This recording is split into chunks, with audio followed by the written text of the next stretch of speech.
Hi friends, welcome to Praveen sir classes.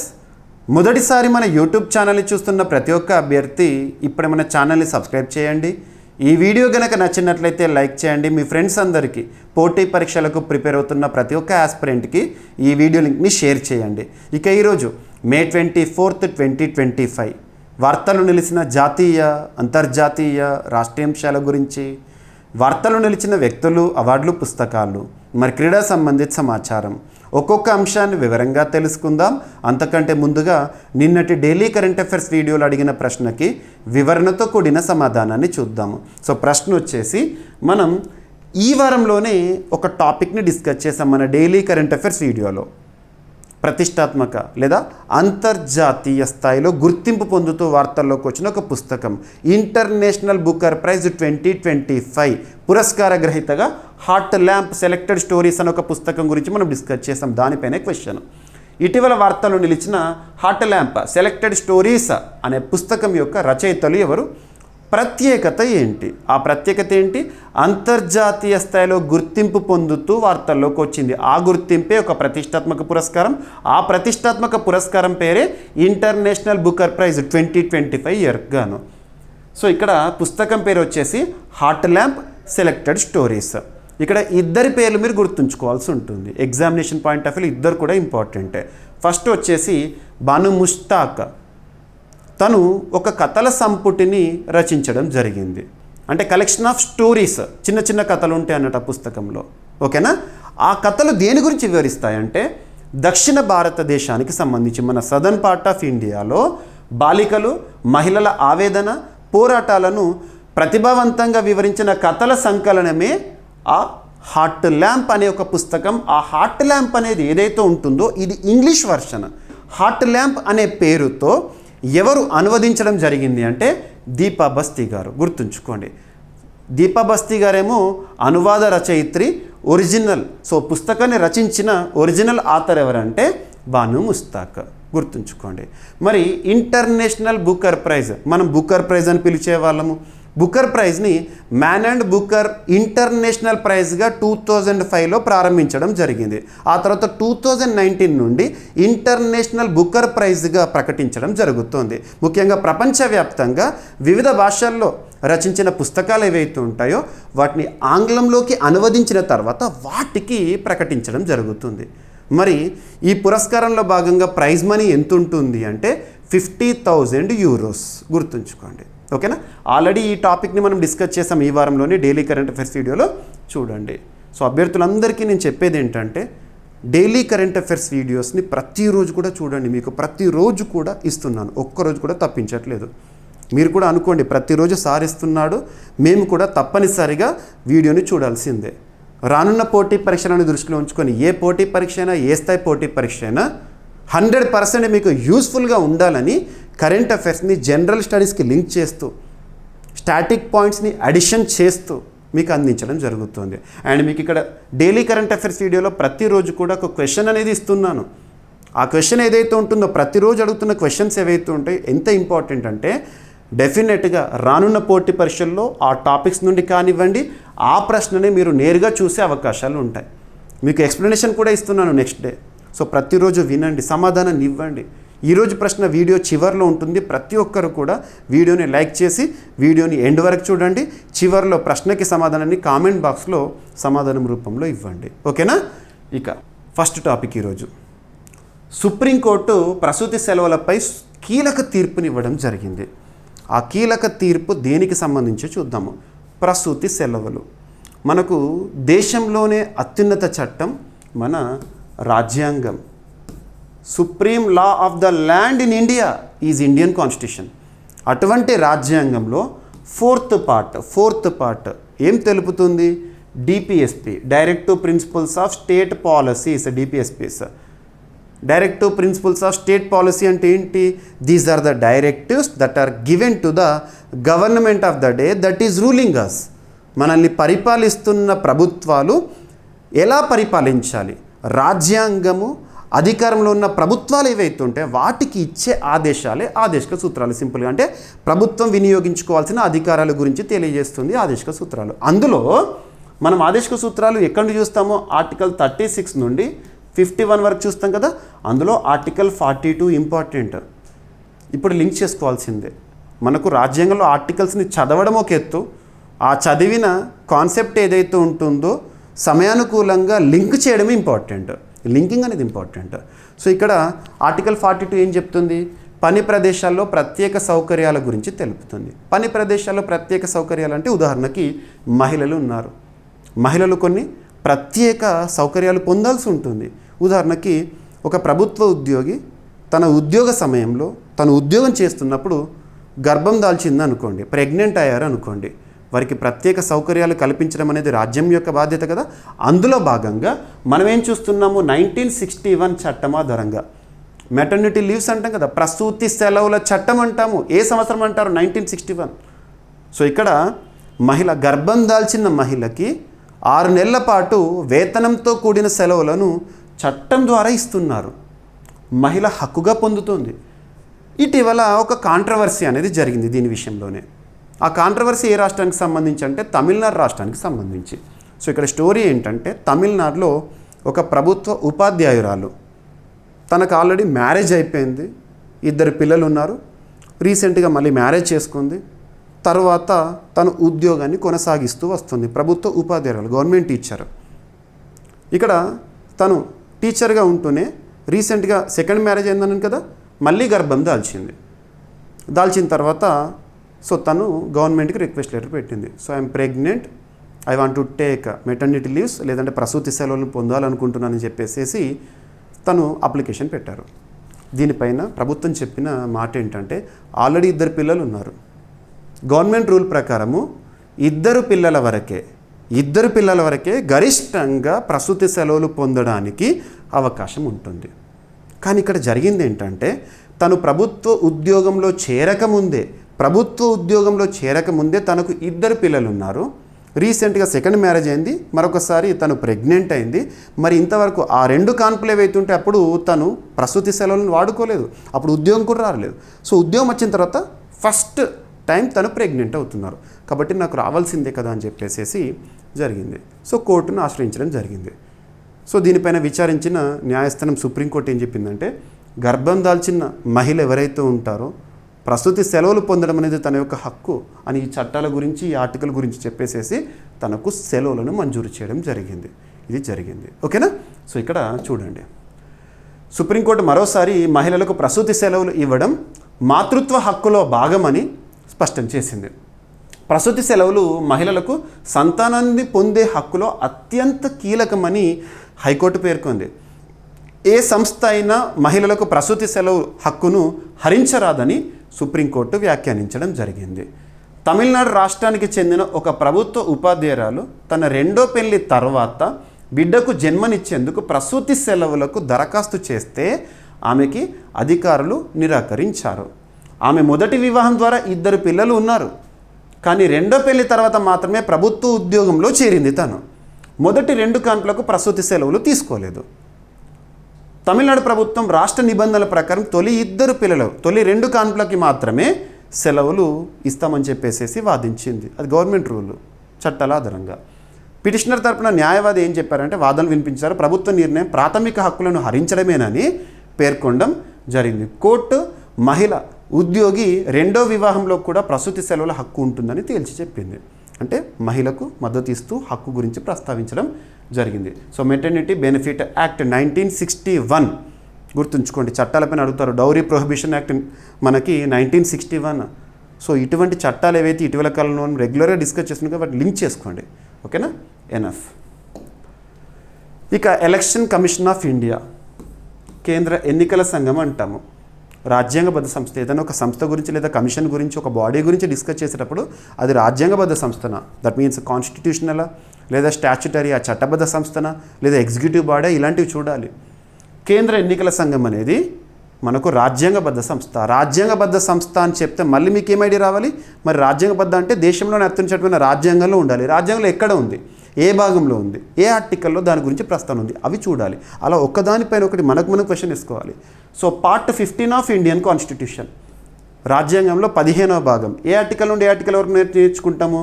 Article 324 నుండి 329 వరకు 15వ భాగము ముఖ్యంగా ఎన్నికలకు సంబంధించిన వ్యవస్థ అంతా కూడా ఇందులోనే ఉంటుంది. ఇందులో భాగంగా ఆర్టికల్ 324 ఆధారంగా ఎలక్షన్ కమిషన్ ఆఫ్ ఇండియా అనేది పనిచేస్తుంది. ప్రస్తుతం 1+2 బాడీగా పనిచేస్తుంది. చీఫ్ ఎలక్షన్ కమిషనర్గా ప్రస్తుతం భారతదేశంలో ప్రధాన ఎన్నికల అధికారిగా ఎవరు పనిచేస్తున్నారు? జ్ఞానేష్ కుమార్ గారు పనిచేస్తున్నారు. గుర్తుంచుకోండి. ఇవి బేసిక్స్. ఇటీవల కాలంలో ఎన్నికలకు సంబంధించిన చాలా సంస్కరణల గురించి కూడా మనం చూస్తున్నాం. ఇక్కడ కూడా ఒక 2 సంస్కరణలు అని చెప్పొచ్చు. మీరు ఓటు హక్కును వినియోగించుకోవడానికి పోలింగ్ బూత్కి వెళ్తారు కదా. పోలింగ్ బూత్కి వెళ్ళినప్పుడు మీరు ఎదుర్కొన్న అనుభవం, మనం మొబైల్ ఫోన్స్ ఇలాంటివి తీసుకెళ్ళకూడదు. ఎందుకంటే పోలింగ్ బూత్లోకి అవి ప్రొహిబిటెడ్. కానీ ఏం చేస్తున్నాం, మనం పోలింగ్ బూత్ వరకు తీసుకెళ్ళి బయట కార్లో పెట్టడం కానీ, లేదా ఏదైనా ప్రైవేట్ లేదా కిరాణం షాప్లో ఇవ్వడం కానీ చేస్తున్నాం. దీని ద్వారా చాలా సమస్యలు ఏర్పడుతున్నాయి. ఇది గమనించి ఎలక్షన్ కమిషన్ ఆఫ్ ఇండియా ఏం చేస్తుందంటే పోలింగ్ బూత్లోనే ప్రత్యేకంగా ఈ మొబైల్ ఫోన్స్ కానివ్వండి, లేదా ల్యాప్టాప్ కానివ్వండి, వాచ్లు కానివ్వండి, స్మార్ట్ వాచెస్ ఏవైతే వాటిని కలెక్ట్ చేయడానికి ప్రత్యేకమైన సౌకర్యాన్ని కల్పిస్తుంట. దాంతోపాటు 100 మీటర్స్ అనే ఒక పరిధి, మనకు కామన్గా పోలింగ్ బూత్కి వెళ్ళినప్పుడు అక్కడ రాజకీయ పార్టీలకు సంబంధించిన ఏజెంట్స్ని మీరు బయట చూస్తూ ఉంటారు. ఒక వైట్ లైన్ అనేది వేస్తారు, కామన్గా బౌండరీ అన్నట్టు. దాని బయట రాజకీయ పార్టీలకు సంబంధించి టేబుల్స్ వేసుకొని కూర్చొని ఉంటారు. ప్రచారం అనేది చేయకుండా పోలింగ్ స్లిప్లు ఇస్తారు వాళ్ళు, పోలింగ్ స్లిప్లు. అది ఇప్పటివరకు ఆ పరిమితి ఏంటంటే 200 మీటర్స్ దూరం ఆ తర్వాత ఉండేది. దాన్ని ఏం చేశారంటే 100 మీటర్స్ పరిధిలోకి తీసుకొచ్చారు. ఇది ఒక కొత్త సంస్కరణగా మనం చూడవచ్చు. ఓకేనా. పోలింగ్ స్టేషన్ బయట బూత్ల దూరం అనేది 100 మీటర్లకు తగ్గించింది. ఎంత నుండి ఎంతకు? 200 మీటర్స్ నుండి 100 మీటర్స్ వరకు తగ్గించడం జరిగింది. కేంద్ర ఎన్నికల సంఘం తాజా నిర్ణయం అనేది వార్తల్లోకి వచ్చింది. కేంద్ర ఎన్నికల సంఘం 2 కీలక నిర్ణయాలు నిన్నటి రోజున తీసుకుంది. పోలింగ్ సమయంలో రాజకీయ పార్టీలు ఓటర్ స్లిప్ పంచే బూత్ ఏదైతే ఉంటుందో ఆ దూరాన్ని 100 మీటర్లకు తగ్గించింది. 200 మీటర్స్ టు 100 మీటర్స్. గుర్తుంచుకోండి ఇవన్నీ కూడా. పోలింగ్ స్టేషన్ వెలుపల మొబైల్ డిపాజిట్ సెంటర్లను కూడా ఏర్పాటు చేయాలని నిర్ణయించింది. ఇప్పటివరకు లేదు అది, ఇప్పుడు సౌకర్యము. ఓటర్లు ఓటు వేసేందుకు వస్తూ మొబైల్ ఫోన్లను తీసుకురావడం వల్ల ఇబ్బందులు ఎదురవుతుండటంతో ఈ సౌకర్యాన్ని కల్పించారంట. కేంద్ర ఎన్నికల సంఘం 1950 జనవరి 25 రోజున రాజ్యాంగం అమల్లోకి వచ్చే ఒకరోజు ముందు ఏర్పాటైన రాజ్యాంగబద్ధ సంస్థ కేంద్ర ఎన్నికల సంఘం. ప్రతి ఏటా కూడా జనవరి 25నే కదా మనము జాతీయ ఓటర్ల దినోత్సవంగా సెలబ్రేట్ చేసుకుంటున్నాము. గుర్తుంచుకోండి. భారతదేశంలో ఎన్నికలు నిర్వహించే సంస్థ. గతంలో ఓటర్ స్లిప్ పంచే రాజకీయ బూత్ల దూరం అనేది 200 మీటర్స్గా ఉండేది. ఇప్పుడు 100 మీటర్లకు తగ్గించడం జరిగింది. ప్రస్తుతం చీఫ్ ఎలక్షన్ కమిషనర్ ఎవరున్నారు మనకి? జ్ఞానేష్ కుమార్ గారు. గుర్తుపెట్టుకోండి. 1+2 బాడీగా పనిచేస్తుంది. అండ్ ఇటీవల కాలంలో రిప్రజెంటేషన్ ఆఫ్ పీపుల్స్ యాక్ట్ 1950, 1951 కూడా తరచూ వార్తల్లోకి వస్తున్నాయి. వాటి చూడండి. ఓకేనా. ఇక next NITI Aayog, national institution for transforming India. National institution for transforming India భారతదేశంలో అప్పటి వరకు పనిచేసిన ప్రణాళికా సంఘం ప్లానింగ్ కమిషన్ స్థానంలో 2015 జనవరి 1 నుండి అమల్లోకి వచ్చిన ఒక సంస్థ గురించి చూసినప్పుడు అది ఏం చెప్పాను? అది రాజ్యాంగబద్ధ సంస్థనా, చట్టబద్ధ సంస్థనా, లేదా ఎగ్జిక్యూటివ్ బాడీ, లేదా క్యాబినెట్ రిజల్యూషన్ ఆధారంగా ఏర్పడిన బాడీ, ఇవి చూడాలని చెప్పాను. సో నీతి ఆయోగ్ అనేది రాజ్యాంగబద్ధం కాదు. రాజ్యాంగంలో ఎక్కడ కూడా నీతి ఆయోగ్ గురించి ఉండదు. గుర్తుపెట్టుకోండి. సెకండ్, నీతి ఆయోగ్ ఏర్పాటు చేయడానికి లేదా ప్రణాళిక సంఘం ఏర్పాటు అవ్వడానికి ఏదైనా చట్టం ఉందా అంటే చట్టం కూడా కాదు. That means that is not statutory. చట్టబద్ధ సంస్థ కూడా కాదు. మరి ఎలా ఏర్పడింది? క్యాబినెట్ రిజల్యూషన్ ఆధారంగా ఏర్పడడం జరిగింది. కానీ బలమైన సంస్థగా పనిచేస్తుంది. ప్రస్తుతం భారతదేశంలో కోఆపరేటివ్ ఫెడరలిజంకి స్ఫూర్తి నీతి ఆయోగ్. నీతి ఆయోగ్ గురించి మనం చాలా అంశాలను ఇటీవల కాలంలో చూస్తున్నాం. నీతి ఆయోగ్ విడుదల చేసే సూచనలపైన ఎగ్జామినేషన్లో డెఫినెట్గా క్వశ్చన్స్ వస్తాయి. ఇక్కడ అబ్జర్వ్ చేస్తే నీతి ఆయోగ్లో చైర్పర్సన్గా ఎవరు విధులు నిర్వర్తిస్తారు? ఎక్స్ అఫిషియో చైర్పర్సన్ ఉంటారు. ఎక్స్ అఫిషియో అంటే ఒక అధికారంలో ఉండే వ్యక్తి ఆ అధికార రీత్యా మరొక అధికారాన్ని నిర్వర్తించడం. నీతి ఆయోగ్కి ఎక్స్ అఫిషియో చైర్పర్సన్ ఎవరంటే ప్రధానమంత్రి. ప్రైమ్ మినిస్టర్గా ఎవరైతే ఉంటారో వారే నీతి ఆయోగ్కి చీఫ్గా ఉంటారు. కానీ ఇక్కడ యాక్టివ్ పర్సన్ ఎవరు ఉంటారంటే వైస్ చైర్పర్సన్ ఉంటారు. వైస్ చైర్పర్సన్ ప్రస్తుతం ఎవరున్నారు? వైస్ చైర్పర్సన్ అంటే సుమన్ బెర్రీ గారు ఉన్నారు. సుమన్ బెర్రీ. నెక్స్ట్ నీతి ఆయోగ్కి సిఇఓ ఉంటారు. ఇంపార్టెంట్ రోల్లో సిఇఓగా చీఫ్ ఎగ్జిక్యూటివ్ ఆఫీసర్గా ఎవరున్నారంటే బివిఆర్ సుబ్రహ్మణ్యం గారు ఉన్నారు. ఇటీవల తన పదవీ కాలం పొడిగింపు అనే అంశాన్ని కూడా మనం లాస్ట్ మంత్లో డిస్కస్ చేశాము. సో ఇది ఎందుకు డిస్కస్ చేస్తున్నానంటే నీతి ఆయోగ్కి సంబంధించి ఈరోజు 24th మే రోజున గవర్నింగ్ బాడీ మీటింగ్ అనేది జరిగింది. గవర్నింగ్ బాడీ మీటింగ్ లేదా గవర్నింగ్ కౌన్సిల్ సమావేశం అనేది జరిగింది. ఈ గవర్నింగ్ కౌన్సిల్లో ఎవరు ఉంటారంటే అన్ని రాష్ట్రాల ముఖ్యమంత్రులు, కేంద్రపాలిత ప్రాంతాలు అయితే లెఫ్టినెంట్ గవర్నర్స్ వాళ్ళు ఉంటారు కదా, వారు ఈ గవర్నింగ్ కౌన్సిల్లో సభ్యత్వాన్ని కలిగి ఉంటారు. మరి ఎవరి ఆధ్వర్యంలో అధ్యక్షం జరుగుతుంది? ప్రధానమంత్రి ఆధ్వర్యంలో జరుగుతుంది. సో నీతి ఆయోగ్ గవర్నింగ్ కౌన్సిల్ సమావేశం అనేది ఈ రోజున జరిగింది, గుర్తుంచుకోండి. సో ఈ విధంగా మనకు అడగవచ్చు. ఇక నీతి ఆయోగ్ గురించి మీరు ఎకానమీ సబ్జెక్ట్లో భాగంగా ఫుల్ టైం మెంబర్స్ ఎవరు ఉంటారు అండ్ మెంబర్స్ ఎవరు ఉంటారు, ఎక్సెప్షన్ మెంబర్స్ ఎవరు ఉంటారు, ఇవన్నీ కూడా మీరు చూసే ఉంటారు. ఓకేనా? సో నీతి ఆయోగ్ కోఆపరేటివ్ ఫెడరలిజంకి స్ఫూర్తి ఏది ఈ క్రింది వాటిలో అంటారు నీతి ఆయోగ్. ఎస్. సో ఇక నీతి ఆయోగ్కి సంబంధించి సో ప్రధానమంత్రి నరేంద్ర మోదీ గారి అధ్యక్షతన మే 24th ఈ రోజు 2025 రోజున భారత్ మండపం న్యూఢిల్లీ అక్కడ నీతి ఆయోగ్ 10th గవర్నింగ్ కౌన్సిల్ సమావేశం అనేది జరిగింది. మరి ఏదైనా సమావేశం జరిగితే థీమ్ గురించి చూడాలి కదా. థీమ్ వికసిత రాజ్య ఫర్ వికసిత భారత్ 2047. 2047 ప్రత్యేకత ఏంటి? 2047 సంవత్సరం మన భారతదేశానికి స్వాతంత్రం వచ్చి 100 సంవత్సరాల అద్భుతమైన రోజులు ఆ సంవత్సరం. కాబట్టి అప్పటి వరకు మనము సాధించాల్సిన లక్ష్యాలను ఆల్రెడీ ప్రకటించుకోవడం జరిగింది. మరి కేంద్ర ప్రభుత్వం ప్రకటించే లక్ష్యాలను సాధించాలంటే రాష్ట్రాలు కూడా కలిసి రావాలి కదా. అందులోనూ మన భారతదేశంలో సమాఖ్య లక్షణాలు ఉన్నాయి. రాజ్యాంగంలో సమాఖ్య అనే పదం లేకుండా సమాఖ్య లక్షణాలు ఉన్నాయి. కాబట్టి రాష్ట్రాలతో కలిసి కేంద్రం ప్రయాణిస్తేనే ఇవన్నీ పాసిబుల్ అవుతాయి. ఓకేనా? గుర్తుంచుకోండి. రాష్ట్రాలు తమ ప్రత్యేకమైన శక్తులను ఉపయోగించుకొని మౌలిక స్థాయిలో మార్పులకు దోహదపడాలని 140 కోట్ల ప్రజల ఆకాంక్షలు ఫలితాలుగా మారాలని లక్ష్యంగా పెట్టుకున్నారు. గుర్తుంచుకోండి. ఎస్. ఇక మణిపూర్, ఇటీవల మణిపూర్ తరచూ వార్తల్లోకి వస్తుంది. లాస్ట్ 2.5-3 years నుండి మణిపూర్ ఎలా వార్తల్లోకి వచ్చింది? ముఖ్యంగా మణిపూర్లో కూకీలు, మైతేలు 2 వర్గాల మధ్య జరిగిన ఘర్షణలు, అంతర్జాతీయ స్థాయిలో కూడా ఈ టాపిక్ అనేది న్యూస్లోకి వచ్చింది. ఇక ఆ వివాదాన్ని పరిష్కరించలేకపోతున్నామని చెప్పేసి మణిపూర్ రాష్ట్రానికి ముఖ్యమంత్రిగా ఉన్న బీరేన్ సింగ్ గారు లాస్ట్ ఫిబ్రవరి మంత్లో రాజీనామా చేసేశారు. రాజీనామా చేసిన తర్వాత ఇప్పుడు ప్రభుత్వ ఏర్పాటు అనేది కష్టము అని చెప్పేసి రాష్ట్రపతి పాలనను విధించడం జరిగింది. ప్రస్తుతం మణిపూర్లో ఆర్టికల్ 356 అమల్లోకి రావడం జరిగింది. February 13th subject condition. February 13th, 2025 నుండి రాష్ట్రపతి పాలన. Article 356 of Indian constitution, president rule, constitutional emergency అంటారు. ఇక అత్యధిక సార్లు రాష్ట్రపతి పాలనను ఎదుర్కొన్న రాష్ట్రంగా కూడా మణిపూరే రికార్డులోకి ఎక్కింది. రీసెంట్గా లాస్ట్ 2 days బ్యాక్ మణిపూర్కి సంబంధించి షిరూయ్ లిలీ ఫెస్టివల్ గురించి చూస్తాము. 2 ఏళ్ల విరామం తర్వాత ఆ ఫెస్టివల్ జరుగుతుంది మణిపూర్లో. షిరూయ్ లిలీ ఫెస్టివల్ ఎక్కడ అంటారు? ఇటువంటి లింక్ చేసుకోండి. ఓకేనా? సో ఇప్పుడు మణిపూర్లో ఎథనిక్ వయలెన్స్ కేసెస్ని పరిష్కరించేందుకు, ఎథనిక్ వయలెన్స్ హింసాత్మక ఘటనలు ఏవైతుంటే వాటిని పరిష్కరించేందుకు ప్రత్యేకంగా ఎన్ఐఏ కోర్టుని ఏర్పాటు చేసింది ప్రభుత్వము. దీనికి సంబంధించి ఉత్తర్వులను కేంద్ర హోంశాఖ వారు జారీ చేయడం జరిగింది. నేషనల్ ఇన్వెస్టిగేషన్ ఏజెన్సీకి సంబంధించి ఒక ప్రత్యేకమైన కోర్టుని మణిపూర్లో ఏర్పాటు చేశారు. ఎందుకోసం అంటే ఎథనిక్ వయలెన్సెస్ రిలేటెడ్గా కేసెస్ ఏవైతే ఉంటాయో ఆ కేసులను పరిష్కరించడానికి. గుర్తుంచుకోండి. ఇక్కడ మనం చూడాల్సింది ఏంటంటే ఒక చట్టము, national investigation agency act 2008 section 11 ప్రకారం ప్రత్యేక న్యాయస్థానంగా ఈ కోర్టుని గుర్తిస్తూ ఉత్తర్వులను జారీ చేశారు. మణిపూర్లోని హింసాత్మక ఘటనలపై ఇది విచారణ చేస్తుంది. రీసెంట్గా మణిపూర్లో హింసాత్మక ఘటనలపై అధ్యయనం చేస్తున్న త్రిసభ్య కమిషన్ ఉంది కదా, దాని యొక్క పదవీకాలను కూడా పెంచారు. ఓకేనా? ఇవన్నీ కూడా లింక్ చేసుకోండి. ఎస్. నేషనల్ ఇన్వెస్టిగేషన్ ఏజెన్సీ అనేది దేశవ్యాప్తంగా ఉగ్రవాద, దేశద్రోహ, జాతీయ భద్రతకు ముప్పు కలిగించే కేసుల దర్యాప్తుకు కేంద్ర ప్రభుత్వం 2009లో ఏర్పాటు చేసింది. ఏ చట్టం ఆధారంగా? 2008 ఆధారంగా. ఎన్ఐఏ యాక్ట్ 2008 ప్రకారం ప్రత్యేక కోర్టులను రాష్ట్రాలలో ఎవరు ఏర్పాటు చేయవచ్చు? కేంద్రం ఏర్పాటు చేయవచ్చు. మణిపూర్లో 2023 నుండి కొన్ని జాతుల మధ్య తీవ్ర హింస మరియు అసహనం అనేది ఏర్పడింది. గుర్తుంచుకోండి.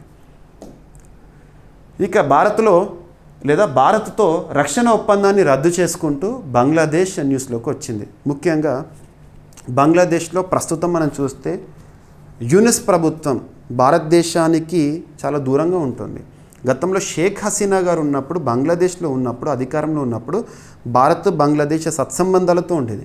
కానీ ఇప్పుడు యూనిస్ వచ్చిన తర్వాత అక్కడ షేక్ హసీనా దేశాన్ని విడిచిపెట్టి పారిపోయిన తర్వాత బంగ్లాదేశ్కి భారత్కి దూరం చాలా పెరిగింది. చాలా ఒప్పందాలు కూడా రద్దు చేసుకుంటుంది బంగ్లాదేశ్. సింపుల్గా బంగ్లాదేశ్ ప్రో చైనా కూడా అవుతుంది. ఓకేనా. సో భారత్తో రక్షణ ఒప్పందాన్ని, డిఫెన్స్ డీల్ని, Garden Reach Shipbuilders and Engineers సంస్థతో కుదుర్చుకున్న ఒప్పందాన్ని, కోట్ల విలువైన ఒప్పందాన్ని బంగ్లాదేశ్ రద్దు చేసుకుంది. ఇక బంగ్లాదేశ్ ఏదైనా టాపిక్ మనం చూస్తే మ్యాప్ పాయింటింగ్ ఇంపార్టెంట్ కదా. సో బంగ్లాదేశ్తో ఏ రాష్ట్రాలు సరిహద్దును పంచుకుంటాయి? West Bengal, Meghalaya, Assam and Tripura, Mizoram. గుర్తుంచుకోండి, ఈ రాష్ట్రాలు ఇంపార్టెంట్. బంగ్లాదేశ్తో సరిహద్దును పంచుకుంటున్న రాష్ట్రాలు ఇంపార్టెంట్ స్టేట్స్ అంటే వీటి పేరు మీరు ఖచ్చితంగా గుర్తుపెట్టుకోండి. ఓకేనా. అండ్ నెక్స్ట్ వచ్చేసేసి సో బంగ్లాదేశ్లో ఏర్పడిన తాత్కాలిక ప్రభుత్వం ఇటీవల భారత్కు దూరంగా కొన్ని చర్యలు తీసుకుంటుంది, భారత్తో దూరం అవుతుంది. ఈ నేపథ్యంలో సముద్ర వినియోగానికి సంబంధించిన అత్యాధునిక టగ్ బోట్ నిర్మాణంలో భారత ప్రభుత్వ రంగ సంస్థ అయిన garden Reach Shipbuilders and engineers GRSE Kolkata కేంద్ర పనిచేసే సంస్థ కదా, వారితో చేసుకున్న ఒప్పందం దాదాపు 180.25 crore రూపీస్ విలువైన ఒప్పందాన్ని బంగ్లాదేశ్ రద్దు చేసుకుందంట. Garden Reach Shipbuilders and Engineers భారత రక్షణ శాఖ పరిధిలో పనిచేసే ప్రముఖ షిప్ బిల్డింగ్ సంస్థ. ఈ ఒప్పందం రద్దు విషయాన్ని బంగ్లాదేశ్ వాళ్ళ స్టాక్ మార్కెట్ కూడా అధికారికంగా తెలిపిందంట. గుర్తుంచుకోండి. ఇక Garden Reach Shipbuilders and Engineers 1884లో స్థాపించబడిన సంస్థ, భారతదేశంలో ప్రముఖ షిప్ బిల్డింగ్ పబ్లిక్ సెక్టార్ యూనిట్గా మనం చూస్తున్నాము. ఓకేనా. సో ఎగ్జామినేషన్ పాయింట్ ఆఫ్ వ్యూలో అడగవచ్చు, ఇండియా బంగ్లాదేశ్ మధ్య వివాదం చారిత్రక కాలం నుండి కూడా తీస్తా నదీ జలాల వివాదం అనేది ఉంది. ఇటువంటివి లింక్ చేసుకోండి. ఓకేనా. బంగ్లాదేశ్ రాజధాని ఢాకా. ఇక Algeria joins BRICS New Development Bank. ఏదైనా అంతర్జాతీయ స్థాయిలో ఏదైనా ఒక కూటమిలో కానివ్వండి, లేదా అంతర్జాతీయ సంస్థలో కానివ్వండి, ఒక దేశం నూతనంగా సభ్యత్వం తీసుకుంటుంది అంటే ఆ టాపిక్ కమింగ్ డేస్లో కాంపిటేటివ్ ఎగ్జామినేషన్లో అడగవచ్చు. సో మనం ఇప్పటికి చాలా అలాంటి అంశాలు డిస్కస్ చేస్తాం, ఇక్కడ కూడా మళ్ళీ లింక్ చేస్తాను. సో న్యూ డెవలప్మెంట్ బ్యాంక్ లేదా బ్రిక్స్ బ్యాంక్ అంటాం. అందులో కొత్త సభ్య దేశంగా అల్జీరియా చేరుతుందంట. సో అల్జీరియా ఎక్కడ ఉంటుంది? ఆఫ్రికా ఖండంలోని ఒక దేశం. సింపుల్గా నార్థన్ వెస్ట్ పార్ట్ ఆఫ్ ఆఫ్రికాలో ఉంటుంది. ఆఫ్రికాలోని ఒక దేశం, northern west side of Africa it is located. ఓకేనా, అల్జీరియా. ఇక ఎక్స్ట్రా ఇన్ఫర్మేషన్ జాగ్రత్తగా చూడండి. కమింగ్ డేస్లో ఈ స్లైడ్ నుండి మీకు ఖచ్చితంగా క్వశ్చన్స్ అడిగే అవకాశాలు ఉంటాయి. సో ఇక్కడ చూస్తే ఇటీవల కొన్ని అంతర్జాతీయ కూటములు కానివ్వండి, సంస్థలో కానివ్వండి, నూతన సభ్యత్వాన్ని స్వీకరిస్తూ వార్తల్లోకి వచ్చిన దేశాలు. NATO, North Atlantic Treaty Organization. ప్రస్తుతం రష్యా యుక్రెయిన్ సంక్షోభ పరిస్థితులకు 2 ప్రధాన కారణాలు బ్లాక్ సీ అండ్ నాటో. ఆ నాటోలో 31st మెంబర్ కంట్రీగా 2023లో ఫిన్లాండ్ చేరింది. 2024 లాస్ట్ ఇయర్ 32nd మెంబర్ కంట్రీగా స్వీడన్ చేరింది. ఇవి ఇంపార్టెంట్, గుర్తుంచుకోండి. ఏ దేశం తర్వాత ఏదంటే ప్రస్తుతం నాటోలో ఎన్ని సభ్య దేశాలున్నాయి? 32 సభ్య దేశాలు ఉన్నాయి. ఇక బ్రిక్స్, ఇటీవల బ్రిక్స్లో నూతన సభ్యత్వ దేశంగా ఇండోనేషియా అని ఇటువంటి చూస్తున్నాం కదా. సో బ్రిక్స్లో ఈజిప్ట్, ఇథియోపియా, ఇరాన్, సౌదీ అరేబియాకి అఫీషియల్ ఇన్విటేషన్ ఉంది కానీ అఫీషియల్గా చేరలేదు. యునైటెడ్ అరబ్ ఎమిరేట్స్, ఇండోనేషియా నూతన సభ్యత్వం 2025లో. ప్రస్తుతం బ్రిక్స్ కూటమికి అధ్యక్ష బాధ్యతలు బ్రెజిల్ నిర్వహిస్తుంది. G20లో ఆఫ్రికన్ యూనియన్ 2023 సెప్టెంబర్ మంత్లో భారత ఆధ్వర్యంలో, భారత అధ్యక్షతన, భారత ఆతిథ్యంలో G20 శిఖరాగ్ర సదస్సులో ఆఫ్రికన్ యూనియన్కి సభ్యత్వాన్ని ఇచ్చారు. నాన్ అలైడ్ మూవ్మెంట్లో 121st మెంబర్ కంట్రీగా సౌత్ సూడాన్ వార్తల్లోకి వచ్చింది. ఇంటర్నేషనల్ మానిటరీ ఫండ్, అంతర్జాతీయ ద్రవ్య నిధి, అందులో లీచ్టెన్స్టైన్ 191st మెంబర్ కంట్రీగా అక్టోబర్ 2024లో చేరింది. ADB, ఏషియన్ డెవలప్మెంట్ బ్యాంక్లో 69th మెంబర్ కంట్రీగా ఇజ్రాయెల్ నాన్ రీజనల్ మెంబర్గా 2024 సెప్టెంబర్లో చేరింది. ఇక ఇంటర్నేషనల్ సోలార్ అలయన్స్లో మాల్డోవా 105th మెంబర్ కంట్రీగా 2024లో చేరింది. ఇక వరల్డ్ ట్రేడ్ ఆర్గనైజేషన్లో 165th member కంట్రీగా కమరోస్, 166th member కంట్రీగా Timor Leste చేరింది. ఆర్టెమిస్ అకార్డ్స్లో ఫిన్లాండ్ 53rd మెంబర్ కంట్రీగా జనవరి 2025 ఇయర్లోనే. అండ్ రీసెంట్గా లాస్ట్ మంత్ మనం చూసాము ఆర్టెమిస్ అకార్డ్స్పై సంతకం చేసిన దేశంగా బంగ్లాదేశ్ 54th మెంబర్ కంట్రీగా. ఇవి చూడండి, ఖచ్చితంగా వీటి నుండి రానున్న పోటీ పరీక్షల క్వశ్చన్స్ని మనం చూసే అవకాశాలు ఉంటాయి. ఇక 2025 మే 22న షాంఘై కేంద్రంగా పనిచేస్తున్న బ్రిక్స్ దేశాల న్యూ డెవలప్మెంట్ బ్యాంక్లో అల్జీరియా అధికారికంగా నూతన సభ్యత్వంతో చేరింది. గుర్తుంచుకోండి, ప్రస్తుతం NDB ప్రెసిడెంట్గా దిల్మా రౌసెఫ్ గారు ఉన్నారు, తను అఫీషియల్గా ప్రకటించారు. ఓకేనా. Algeria NDB articles of agreement ప్రకారము ఇందులో సభ్యత్వాన్ని పొందడం జరిగింది. ఇక ఎన్డీబీలో స్థాపక సభ్యులు ఎవరు? Brazil, Russia, India, China, South Africa. BRICS bank అంటాం అందుకే. ఇతర సభ్య దేశాలు Bangladesh, United Arab Emirates, Egypt, Indonesia. NDB ఏ సంవత్సరంలో ఏర్పాటైంది? న్యూ డెవలప్మెంట్ బ్యాంకు లేదా బ్రిక్స్ బ్యాంకు 2014లో స్థాపితమైంది. సో ప్రధాన కేంద్రం హెడ్ క్వార్టర్ వచ్చేసి షాంఘై, చైనాలో. ఓకేనా, గుర్తుపెట్టుకోండి. ఎస్. ఇక వరల్డ్ హెల్త్ ఆర్గనైజేషన్, ప్రపంచ ఆరోగ్య సంస్థ అంటాము, ఐక్యరాజ్య సమితికి అనుబంధంగా పనిచేస్తుంది. వరల్డ్ హెల్త్ ఆర్గనైజేషన్ అనేది 1948లో ఏర్పాటైంది. ప్రస్తుతం చీఫ్గా, డైరెక్టర్గా టెడ్రస్ అదనం గారు విధులు నిర్వర్తిస్తున్నారు. జెనీవా, స్విట్జర్లాండ్ కేంద్రంగా పనిచేస్తుంది. Geneva, Switzerland. టెడ్రస్ అదనము ఇథియోపియా దేశానికి చెందినవారు. సో ఇటీవల WHO గురించి మనం చాలా అంశాలు చూసాము. ట్రాకోమా విషయంలో భారతదేశం WHO నుండి సర్టిఫికేట్ పొందింది అని ఇలాంటి అంశాలు. సో ఇప్పుడు ట్రాన్స్ ఫ్యాట్ నిర్మూలించినందుకు గాను ఆ దేశంలో ట్రాన్స్ ఫ్యాట్ వినియోగంలో లేకుండా చేసినందుకు ఒక మంచి చర్య తీసుకున్నందుకు 4 దేశాలను ప్రశంసిస్తూ గుర్తించింది WHO. ట్రాన్స్ ఫ్యాట్ అంటే మనకు తెలుసు, కామన్గా వేపుళ్ళు అంటాము, లేదా ఫాస్ట్ ఫుడ్ అంటాము, ఫాస్ట్ ఫుడ్ జంక్ ఫుడ్ అంటాం కదా, అందులో ఉండేవి ట్రాన్స్ ఫ్యాట్. అవన్నీ కొలెస్ట్రాల్గా పేరుకుపోతే మన శరీరంలో హార్ట్ అటాక్స్కి కారణమవుతాయి. మనకి సింపుల్గా చెప్పాలంటే హెల్త్ ప్రాబ్లమ్స్కి కారణమవుతాయి ట్రాన్స్ ఫ్యాట్. వాటిని నిర్మూలించిన దేశాలుగా 4 దేశాలను WHO గుర్తించింది. ఆ 4 దేశాల పేర్లు ఏంటి అని అడుగుతారు ఎగ్జామినేషన్లో. So Austria, Norway, Oman, Singapore. గుర్తుంచుకోండి 4 దేశాలు. ఈ 4 దేశాలు ప్రపంచ ఆరోగ్య సంస్థ ట్రాన్స్ ఫ్యాట్ని నిర్మూలించినందుకు గాను ప్రత్యేకంగా ప్రశంసిస్తూ గుర్తించడం జరిగింది. ఓకేనా. ట్రాన్స్ ఫ్యాట్ సహజంగా ఉండే ట్రాన్స్ ఫ్యాట్ ఎర్ర మాంసము, పాలు వంటి వాటిలో స్వల్పంగా ఉంటాయి. ఓకేనా. సో గుర్తుంచుకోండి, వేపులలో లేదంటే మనకు ఫ్రైడ్ ఆయిల్ కంటెంట్ ఎక్కువగా ఫాస్ట్ ఫుడ్ సెంటర్లు చూస్తాం కదా, అక్కడ ట్రాన్స్ ఫ్యాట్ అనేది ఉంటుంది. WHO లక్ష్యము 2030 నాటికి ప్రపంచవ్యాప్తంగా పారిశ్రామిక ట్రాన్స్ ఫ్యాట్ని నిర్మూలించడం జరగాలి అని చెప్పేసి. భారతదేశంలో ఆహార ప్రమాణాలను లేదా రెగ్యులేషన్స్ని ప్రకటించే సంస్థ ఏంటి? Food safety standards authority of India, FSSAI. FSSAI 2022 నుండి పారిశ్రామిక ఇండస్ట్రియల్ ట్రాన్స్ ఫ్యాట్ని 2%కి పరిమితం చేయడం జరిగింది. ఎస్.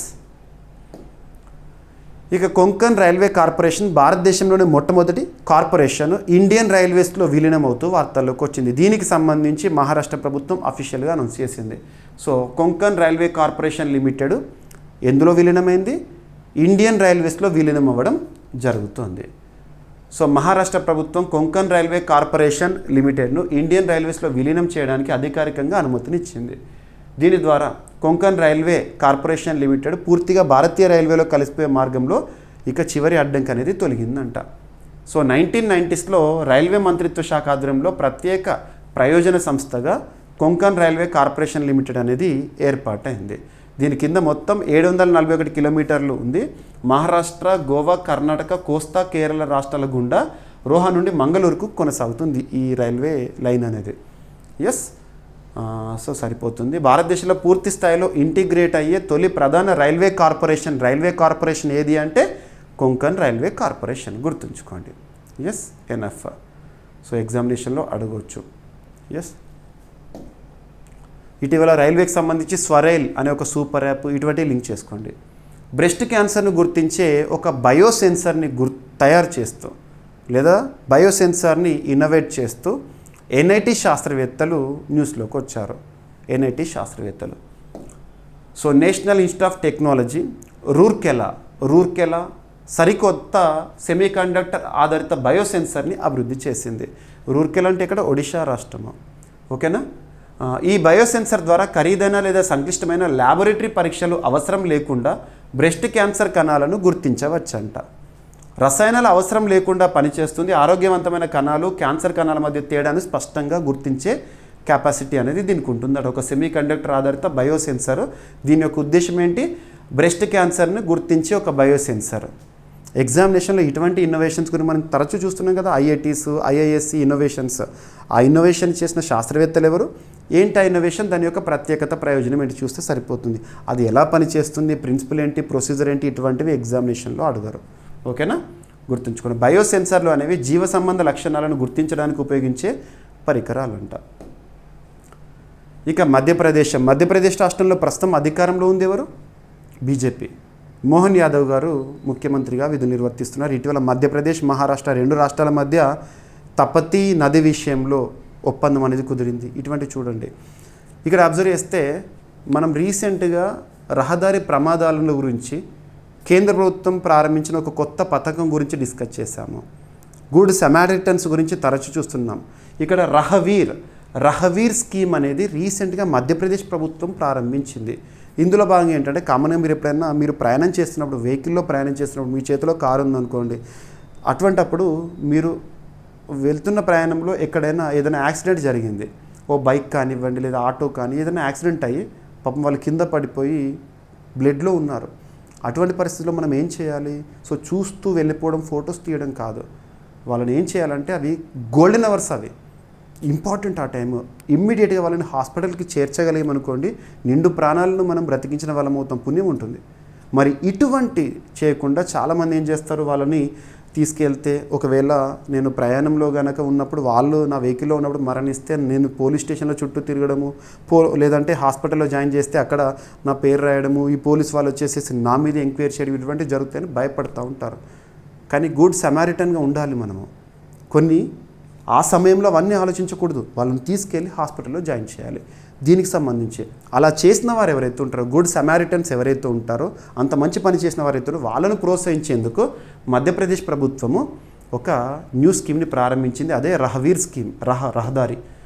సో మధ్యప్రదేశ్ ప్రభుత్వం రహవీర్ స్కీమ్ను ప్రారంభించింది. ఇది ప్రమాదాల్లో గాయపడిన వారికి సహాయం చేసే సద్వినియోగదారులు, గుడ్ సమారిటన్స్ ఉంటారు కదా, వారిని ప్రోత్సహించేందుకు ఉద్దేశించిందంట. ఈ నిర్ణయం ఇందోర్లోని చారిత్రక రాజ్వాడా కోటలో జరిగిన ప్రత్యేక క్యాబినెట్ సమావేశాలు తీసుకున్నారు. ఇక ఇందోర్ ఇటీవల మనం చూస్తాము, భారతదేశంలో తరచూ క్లీనెస్ట్ సిటీగా వార్తల్లోకి వస్తుంది. ఇటీవల భిక్షాటనను నిర్మూలించిన మొట్టమొదటి భారతీయ నగరంగా ఇందోర్. ప్రమాద బాధితులను వైద్య సదుపాయాలకు తరలించే వారికి 25,000 రూపాయల నగదు అందుతుందంట. 25,000 రూపాయల నగదు వాళ్ళని ప్రోత్సహిస్తున్నారు అలా. ఓకేనా? ఈ స్కీమ్ రాష్ట్రంలో రోడ్డు ప్రమాద మరణాలను తగ్గించడమే లక్ష్యంగా తీసుకుంది. భారతదేశంలో 2022 ఇయర్లో అత్యధిక రహదారి ప్రమాదాలు, మరణాలు సంభవించినాయి. అర్హత కోసం మరి ఈ స్కీమ్కి అర్హత సాధించాలంటే ఎవరైతే అంత మంచి పని చేశారో ప్రమాద స్థలంలో ఆగి 108 అంబులెన్స్కి ఫోన్ చేసి గాయపడిన వారిని ఆసుపత్రికి తరలించాల్సి ఉంటుంది. ఓకేనా? పోలీసులు వేధిస్తారన్న భయాన్ని తొలగిస్తూ సమయానుసారం మెడికల్ సాయాన్ని అందించడమే ఈ స్కీమ్ యొక్క ఉద్దేశము. ఓకేనా? గుడ్ సమారిటన్స్ లా 2016లో మన భారతదేశంలో సుప్రీంకోర్టు ఆదేశాలతో అమలులోకి వచ్చింది. గుడ్ సమారిటన్ ఇట్లా చేసేవాళ్ళు, మంచి పని చేసేవాళ్ళు. ఓకేనా? ప్రమాద బాధితులకు సహాయపడే వారికి రక్షణ కల్పిస్తుంది ఈ చట్టం. ఇంపార్టెంట్. ఎవరైనా మీకు అలాంటివి కనబడితే వాళ్ళని తీసుకెళ్ళి హాస్పిటల్లో జాయిన్ చేయడం, వాళ్ళకైనా సాయం చేయండి. ఈ చట్టం మనకి ప్రత్యేక రక్షణగా ఉంటుంది. ఇక సాగర్ భవన్ అండ్ పోలార్ భవన్, ఈ 2 బిల్డింగ్స్ని నిన్నటి రోజున గోవాలో ప్రారంభించడం జరిగింది. NCPORలో ప్రారంభించారు. Ministry of science and technology, ప్రస్తుతం కేంద్ర శాస్త్ర సాంకేతిక వ్యవహారాల శాఖ మంత్రిగా విధులు నిర్వర్తిస్తున్న జితేంద్ర సింగ్ గారు. సో సాగర్ భవన్ సముద్రానికి సంబంధించి, పోలార్ భవన్. సో 2025 మే 20న గోవా వాస్కోడా గామాలోని national centre of polar and ocean research, national centre of polar and ocean రీసెర్చ్లో కేంద్ర సైన్స్ అండ్ టెక్నాలజీ శాఖ మంత్రి జితేంద్ర సింగ్ గారు 2 భవన్లను ప్రారంభించారు. సాగర్ భవన్ ఒకటి, పోలార్ భవన్ ఒకటి. వీటి యొక్క ఉద్దేశం ఏంటంటే భారతదేశానికి పోలార్ స్టడీస్ మరియు మహాసముద్ర పరిశోధన, వాతావరణ మార్పు శాస్త్రంలో సామర్థ్యాన్ని పెంచడం అనేది ఉద్దేశము. ఓకేనా? గుర్తుంచుకోండి. ఎస్, భారత్లో తొలి పోలార్ అండ్ ఓషన్ మ్యూజియంగా పోలార్ భవన్ అనేది పనిచేస్తుందంట. సముద్ర సంబంధిత అంశాలపైన అధ్యయనం చేయడము. సో భారతదేశంలో మొట్టమొదటిసారి international buyer seller meet, international లేదా అంతర్జాతీయ స్థాయిలో ఒక సదస్సు బయ్యర్ సెల్లర్ మీట్ అనేది రీసెంట్గా వార్తల్లోకి వచ్చింది. బీహార్లో ఈ సమావేశం అనేది జరిగింది.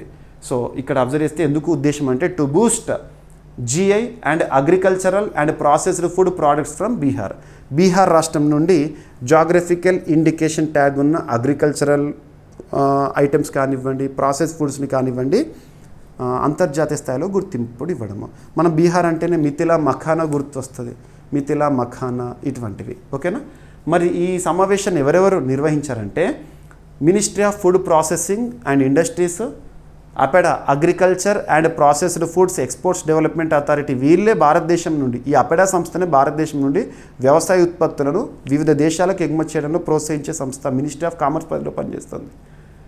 And government of Bihar and trade promotion council of India వారు ఈ సమావేశాన్ని లేదా సదస్సును నిర్వహించారు. బయ్యర్ సెల్లర్ మీట్ మొట్టమొదటి అంతర్జాతీయ బయ్యర్ సెల్లర్ మీట్ ఇటీవల ఎక్కడ జరిగింది? బీహార్లో జరిగింది. ఓకేనా? పాట్నా. ఇటీవల గయా అనే సిటీ బీహార్లో ఏ పేరుతో నామకరణం చేశారు, రీనేమ్ చేశారు? గయాజీ. ఇటువంటి చూడండి. సో మే 19 and 20 2 రోజుల పాటు పాట్నాలో జ్ఞాన్ భవన్లో బీహార్ ప్రభుత్వం తొలి అంతర్జాతీయ బయ్యర్ సెల్లర్ మీట్ని నిర్వహించింది, ఒక సదస్సుని. కేంద్ర ఫుడ్ ప్రాసెసింగ్ ఇండస్ట్రీస్ మంత్రిత్వ శాఖ, APEDA, TPCA trade promotion council of India వారు ఈ కార్యక్రమాన్ని నిర్వహించడం జరిగింది. బీహార్ నుంచి అగ్రి ఫుడ్ ఎగుమతులను ప్రోత్సహించడం, అంతర్జాతీయ మార్కెట్లో రైతులకు అవకాశాలు కల్పించడం అనేది ఇందులో భాగం. ఓకేనా? సో లిచీ కానివ్వండి, షాహీ లిచీ ఇటువంటివి ఉన్నాయి కదా, లిచీ, మఖానా, బియ్యం లాంటివి బీహార్ రాష్ట్రంలో జాగ్రఫికల్ ఇండికేషన్ ప్రోడక్ట్ ఏవైతే ఉంటాయో వాటిని కానివ్వండి, ఆ రాష్ట్రంలో పండించే పంటలను అంతర్జాతీయ స్థాయిలో ఎగుమతికి ప్రోత్సహించడము ఈ సమావేశం యొక్క ఉద్దేశము. ఇక తమిళనాడు తీరంలో, తమిళనాడు కోస్ట్లో కొత్త సముద్ర నెమటోడ్ జాతిని గుర్తించడం జరిగింది శాస్త్రవేత్తలు. జూలాజికల్ సర్వే ఆఫ్ ఇండియా శాస్త్రవేత్తలు. సో నెమటోడ్స్ సూక్ష్మజీవులు సింపుల్గా. ఓకేనా? సో వీటిని కోస్టల్ ఏరియాలో గుర్తించారు. సో కోల్కతా ఆధారిత జూలాజికల్ సర్వే ఆఫ్ ఇండియాకు చెందిన శాస్త్రవేత్తలు తమిళనాడు తీరంలోని ఇసుక బీచ్ వద్ద కొత్త సముద్ర నిమటోడ్ జాతి, నిమటోడ్ అంటాం కదా, ఆ జాతికి చెందిన వాటిని గుర్తించడం జరిగింది. ఓకేనా? సో సరిపోతుంది. సో ఇది అంత పెద్దగా ఇంపార్టెంట్ టాపికే కాదు. నిన్నటి క్లాస్లో మీకు నేను అరుదైన సీతాకోక చిలుక ఆనవాళ్ళు అరుణాచల్ ప్రదేశ్ రాష్ట్రంలో గుర్తించారన్నాను, సైంటిఫిక్ నేను చెప్పాను, అది ఇంపార్టెంట్. బట్ ఇది ఈరోజు వార్తాపత్రికలు కనిపించింది కాబట్టి ఇన్ఫర్మేషన్గా ఇచ్చాను. ఇక జూలాజికల్ సర్వే ఆఫ్ ఇండియా అనేది 1916లో స్థాపించబడింది. సో ప్రధాన కేంద్రం వచ్చేసేసి కోల్కతా. నిమటోడ్స్ అంటే స్వేచ్ఛా జీవనం సాగించే సూక్ష్మ ప్రాణులు, సముద్ర జీవ వ్యవస్థలో ఇవి కీలక పాత్ర పోషిస్తాయి. ఓకేనా? ఇక గుట్టల శిలాశాసనం రీసెంట్గా కర్ణాటక రాష్ట్రంలో బయటపడిన ఒక శిలాశాసనం, ఇన్స్క్రిప్షన్ అంటే that is anything that can be written on the hard surface. So గుట్టల గ్రామం హావేరి జిల్లా కర్ణాటకలో చంద్రశేఖర ఆలయం సమీపంలో 16th సెంచరీకి చెందిన శిలాశాసనాన్ని ఆర్కియాలజిస్టులు కనుగొనడం జరిగింది. So 16th సెంచరీకి సంబంధించిందంట. అందులో దాదాపు మృతదేహాలకు సంబంధించిన ఆనవాలను కనుగొన్నారు. బుట్టలు ఉంటాయి కదా, బుట్టల్లో శవాలను వేసి పాతిపెట్టినట్టుగా ఆనవాలు చెప్తున్నాయి. ఓకేనా? గుర్తుంచుకోండి. అక్కడ ఆ టైంలో కరువు వల్ల చాలామంది, వేలాది మంది మరణించారు. ఆ మరణించిన వారిని బుట్టల్లో పెట్టేసేసి వాటిని వాళ్ళని పాతిపెట్టారని చెప్పేసి ఆనవాలను ఇస్తుంది. ఈ శాసనం అనేది కన్నడ లిపి మరియు భాషలో రాయడం జరిగింది. లిపి అంటే రాయడానికి వీలుండేది, భాష అంటే మాట్లాడేది. తెలుగు భాష ఉంది, లిపి ఉంది. కన్నడ భాష ఉంది, లిపి ఉంది. తమిళ్ భాష ఉంది, లిపి ఉంది. ఇంగ్లీష్ భాష ఉంది, లిపి ఉంది. హిందీ భాష ఉంది, లిపి లేదు. లిపి దేవనాగరి లిపి. ఓకేనా? ఇక వృద్ధి రేటుకు సంబంధించి ఇండియాస్ గ్రోత్ రేట్స్ ఎస్టిమేట్స్ గురించి ఇటీవల కాలంలో అంతర్జాతీయ స్థాయిలో కానివ్వండి, మన జాతీయ స్థాయిలో కానివ్వండి ఇస్తున్న గణాంకాలు ఏవైతే ఉంటే వాటిని చూడండి. గ్రాస్ డొమెస్టిక్ ప్రోడక్ట్, ఒక ఆర్థిక సంవత్సర కాలంలో ఒక దేశ సరిహద్దు లోపల ఉత్పత్తి అయ్యే అంతిమ వస్తు సేవల విలువనే జీడిపిగా చూస్తాం కదా. ఇక్కడ జీడిపిని ఐసిఆర్ఏ ఎలా అంచనా వేస్తుందని చెప్పేసి టాపిక్. 2025 మే నెలలో గురుగ్రామ్ హర్యానా ఆధారంగా పనిచేస్తున్న credit rating agency ICRA, Indian credit rating agency అంటారు ఐసిఆర్ఏ అంటే. సో గురుగ్రామ్ కేంద్రం పనిచేస్తుంది. వారు భారతదేశంకి సంబంధించి లాస్ట్ క్వార్టర్, రీసెంట్ మనము ఫినాన్షియల్ ఇయర్ ముగిసింది కదా, 2024-25 ఆర్థిక సంవత్సరం ముగిసింది కదా, అందులో లాస్ట్ క్వార్టర్ ఏదైతే ఉంటుందో ఆ లాస్ట్ క్వార్టర్లో జీడిపి వృద్ధిని 6.9%గా అంచనా వేశారంట. 2024-2025 ఆర్థిక సంవత్సరం జీడిపి మొత్తం రేటును 6.3%గా అంచనా వేసింది ICRA. It is the final value of all the goods and services that are produced with in the boundaries of the particular country for the given financial year. ఒక ఆర్థిక సంవత్సర కాలంలో ఉత్పత్తి అంతిమ వస్తు సేవల విలువ. ఇక ఫినాన్షియల్ ఇయర్ అంటే ఏప్రిల్ 1న ప్రారంభమవుతుంది, మార్చ్ 31తో ముగుస్తుంది. ఎందుకు పర్సెంటేజ్లో చూస్తామంటే కంపారిటివ్గా చూస్తాం కాబట్టి. ఆంధ్రప్రదేశ్ రాష్ట్రంలో 2 కొత్త విశ్వవిద్యాలయాల ఏర్పాటుకు సంబంధించి ప్రభుత్వం ఉత్తర్వులు జారీ చేసింది. ఇప్పటివరకు హైదరాబాద్లో ఉన్న 2 విశ్వవిద్యాలయాలు, ఒకటి తెలుగు విశ్వవిద్యాలయం, మీరు ఓయిలో చూస్తుంటారు, ఇప్పుడు లేదు, and at the same time doctor B R Ambedkar university, వీటిని ఆంధ్రప్రదేశ్లో ఏర్పాటు చేయడానికి ఉత్తర్వులు. ఆంధ్రప్రదేశ్ ప్రభుత్వం కొత్త విశ్వవిద్యాలయాల ఏర్పాటుకు ఉత్తర్వులు జారీ చేసింది. పొట్టి శ్రీరాములు తెలుగు విశ్వవిద్యాలయంను రాజమహేంద్రవరం రాజమండ్రిలో, డాక్టర్ బిఆర్ అంబేద్కర్ సార్వత్రిక విశ్వవిద్యాలయంను ఏలూరు సమీపంలో ఏర్పాటు చేయనున్నారంట. ఉమ్మడి ఆంధ్రప్రదేశ్లో ఈ 2 విశ్వవిద్యాలయాల ప్రధాన ప్రాంగణాలు హైదరాబాద్లో ఉండేవి. విభజన తర్వాత 10 ఏళ్ల పాటు సేవలు అందించిన హైదరాబాద్ ప్రాంగణాలు ఇటీవల మూతపడ్డాయి. ఓకేనా, గుర్తుంచుకోండి. శ్రీశైలం, కూచిపూడి, రాజమహేంద్రవరంలో ఉన్న 3 పీఠాలు పొట్టి శ్రీరాములు తెలుగు విశ్వవిద్యాలయం పరిధిలోకి మారుతాయి. ఓకేనా, ఇక కొత్త ఉత్తర్వుల ప్రకారం అన్ని స్టడీ సెంటర్లు డాక్టర్ బిఆర్ అంబేద్కర్ విశ్వవిద్యాలయం పరిధిలోకి వస్తాయి. సో గుర్తుపెట్టుకోండి. ఇక పొట్టి శ్రీరాములు విశ్వవిద్యాలయం 1985లో స్థాపించబడింది. ఓకేనా. నెక్స్ట్, తెలంగాణలో తృణధాన్య పరిశోధన సంస్థ ఏర్పాటు, దాంతోపాటు 2 కేంద్రాలను ఏర్పాటు చేస్తాం. మొత్తం 3 కేంద్రాల ఏర్పాటు అని చెప్పేసి నిన్నటి రోజున కేంద్ర మంత్రి, మినిస్ట్రీ ఆఫ్ మైన్స్కి విధులు నిర్వర్తిస్తున్న కిషన్ రెడ్డి గారు చెప్పిన అంశం. ఎందుకు కిషన్ రెడ్డి గారు చెప్పారంటే తెలంగాణ రాష్ట్రానికి సంబంధించిన వ్యక్తి కాబట్టి. సో కేంద్ర మంత్రి జి కిషన్ రెడ్డి గారు ఇటీవల చెప్పిన మాట ఏంటంటే, నిన్నటి రోజున తెలంగాణకు 3 కొత్త కేంద్ర సంస్థలను మంజూరు చేస్తుందంట కేంద్ర ప్రభుత్వం. చేసింది. అందులో ఒకటి హైదరాబాద్లో కేంద్ర వ్యవసాయ శాఖ ఆధ్వర్యంలో 250 కోట్ల రూపాయలతో global centre of excellence on millets, చిరుధాన్యాలపైన, మనందరికీ తెలుసు 2023 ఇయర్ ఆఫ్ మిల్లెట్స్, అంతర్జాతీయ మిల్లెట్స్ సంవత్సరం గుర్తింపు పొందింది. మిల్లెట్స్కి ఇంపార్టెన్స్ ఇస్తుంది భారత ప్రభుత్వం. సో అటువంటి మిల్లెట్స్ పైన ఒక పరిశోధన కేంద్రం global centre of excellence on మిల్లెట్స్ని హైదరాబాద్లో ఏర్పాటు చేస్తారంట. అండ్ ఇప్పటికే ఐఐఎంఆర్ ఆధ్వర్యంలో మిల్లెట్స్పై పరిశోధనలు జరుగుతున్నాయి. ఈ కొత్త కేంద్రం వాటిని మరింత విస్తృతం చేస్తుందంట.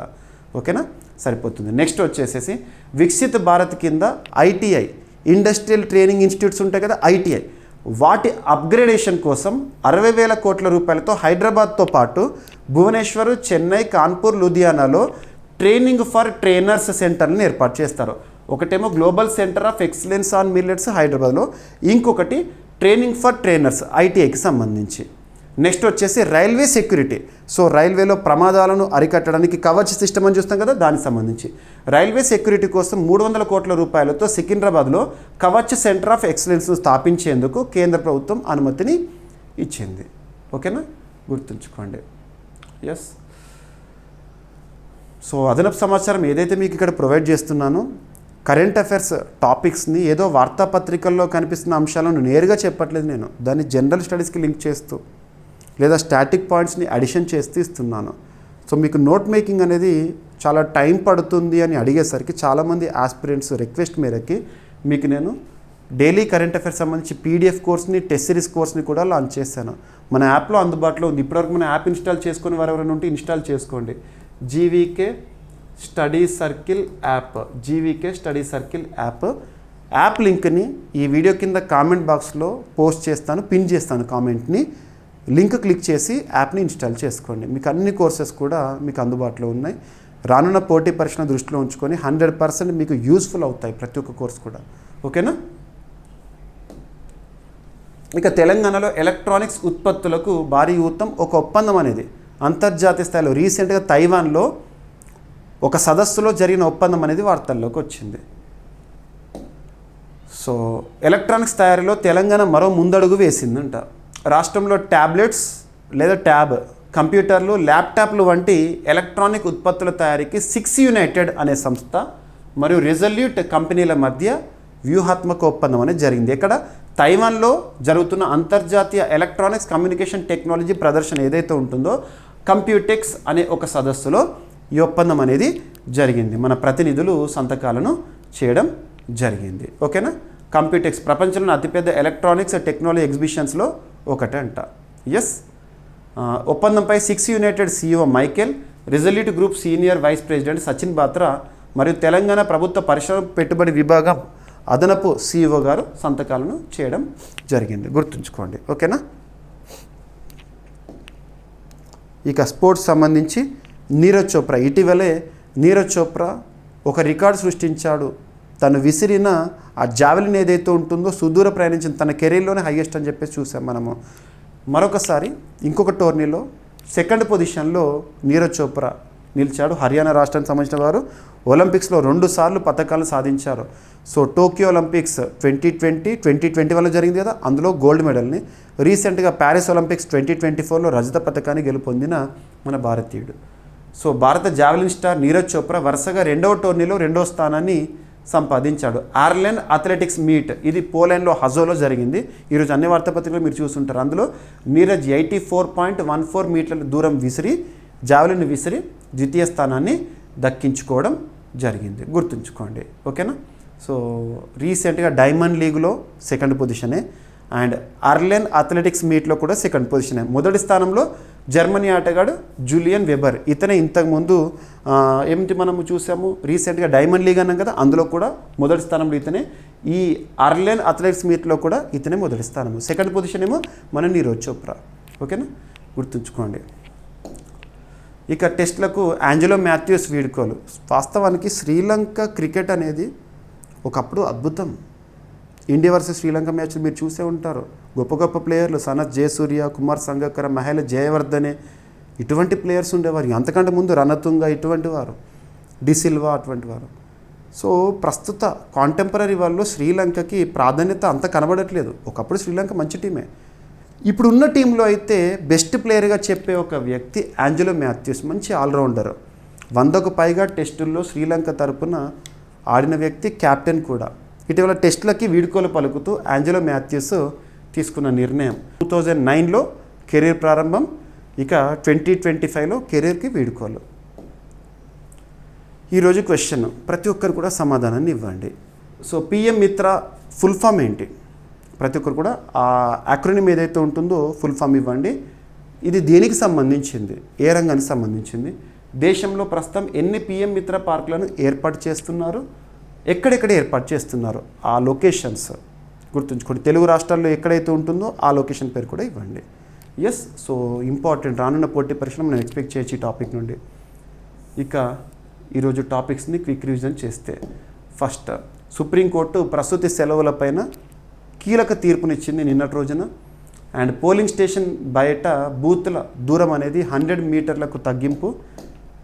And NITI Aayog 10th governing council సమావేశం అనేది ఇటీవల వార్తల్లోకి వచ్చింది. మణిపూర్లో ప్రత్యేక ఎన్ఐఏ కోర్టు ఏర్పాటు.